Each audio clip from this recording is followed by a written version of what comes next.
Bismillahirrahmanirrahim. Sallallahu alayka ya Aba Abdillah. Sallallahu alayka ya ibna Rasulillah. Wala mustashadin mahak. Ya laytani kuntu mahak. Fa'afuzu fahfuzan azima. Salawat. Allahumma salli ala Muhammad wa ali Muhammad. Mara mautoro અને મારા ભાઈઓ બહેનો સલામુન અલૈકુમ વરહમતુલ્લાહિ વબરકાતુહુ. Alaikum salam. આજે આપણે ભેગા થયા છે મજલિસે હુસૈન માટે. તો હું તમને એક ક્વેશ્ચન પૂછું, શા માટે આપણે ઇમામ હુસૈન અલૈહિસ્સલામની મજલિસમાં જાય છે?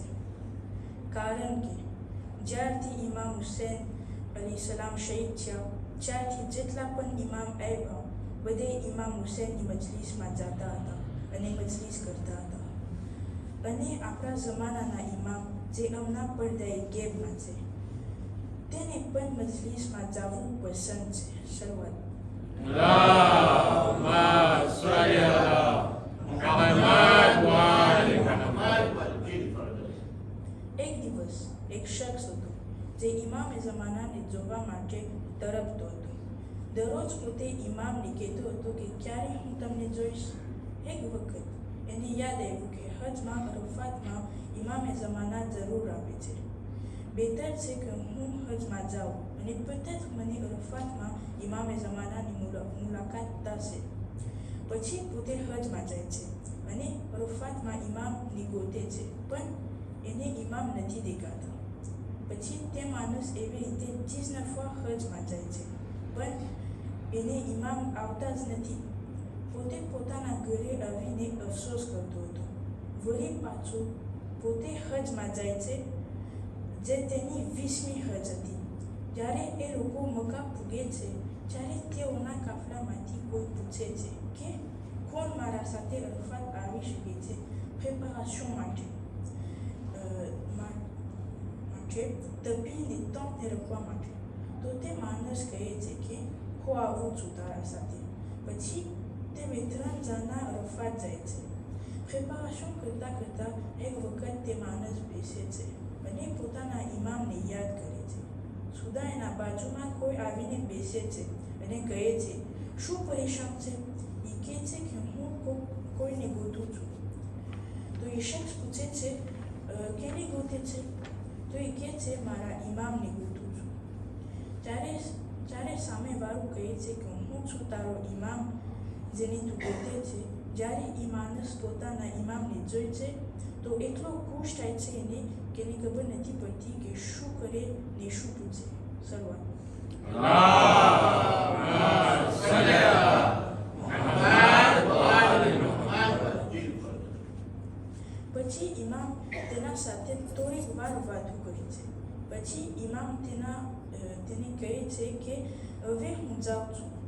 તો તે માણસ કહે છે એ મૌલા કેટલા વર્ષ હું તમને ગોતતો હતો, એટલી વારમાં ના જાઉં, પાછું હું તમને ક્યારે જોઈશ? તો ઇમામ એને કહે છે કે અરફાતના દિવસે જ્યાં મારા ખ્વાયા હશે ત્યાં હું જરૂર આવીશ. તો તે માણસ કહે છે કે શિયા તો એટલા બધી હશે તો હું તમને કેમ ગોતીશ? તો ઇમામ કહે છે કે જ્યાં મજલિસ હશે ત્યાં તું મને મળીશ.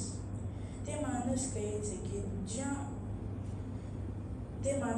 છે કે મજલિસ ઘણા ઠેકાણે હશે તો તમને ક્યાં મળીશ? તો ઇમામ કહે છે કે જ્યાં હઝરત અબ્બાસ અલૈહિસ્સલામના મસાઈબ ભરાતા હશે ત્યાં તું મને જોઈશ. જ્યારે અરફાતનો દિવસ આવે છે ત્યારે બધે ઇબાદતોમાં મજલિસોમાં મશગુલ હતા પણ તે માણસ ઇમામને ગોતવા માટે મશગુલ હતો. જ્યારે કોક જઈને ઇમામને ગોતે છે. આખર તે એ જગ્યા ઉપર પહોંચે છે જ્યાં મજલિસમાં હઝરત અબ્બાસ અલૈહિસ્સલામના મસાઈબ પડાય છે. તો જ્યાં તેને પોતાના ઇમામ દેખાય છે. ઇમામને કોઈ નથી જોઈ શકતું પણ એ જોઈ શકતો હતો. અહીંયા ખબર પડે છે કે આપણા ઇમામ જ્યાં મજલિસ હોય છે જ્યાં પ્રેઝન્ટ હોય છે. શરૂઆત. Allahumma salli ala Muhammad wa ali Muhammad. બસ હઝાદારોએ ઇમામે એલુબેદ રસૂલને કેદ કરીને કરબલાની ગુફાથી શામ લઈ જતા હતા. જ્યારે બધે શહીદોના સરને નેઝા ઉપર ચડાવતા હતા. પણ એમાંથી એક એવું સર હતું જે નેઝા ઉપરથી આશાફા કરી જતો હતો. તે સરની ગોળાની ગરદન સાથે બંધવામાં આવ્યો હતો. અઝાદાર, મારા છોટા ઇમામને પૂછવામાં આવે છે કે આ કેનું સર છે ને શા માટે નેઝા ઉપર રહેતું નથી.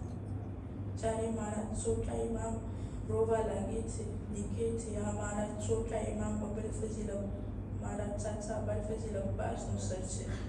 તેમનાથી મારી મા બહેનોના ખુલ્લા સર નથી જોવાતા, એટલા માટે તે જમીન ઉપર પડે જાય છે અને પછી ઘોડાની ગરદનમાં તેમના સર મુબારકને બાંધવામાં આવે છે. ઇન્ના લિલ્લાહિ વ ઇન્ના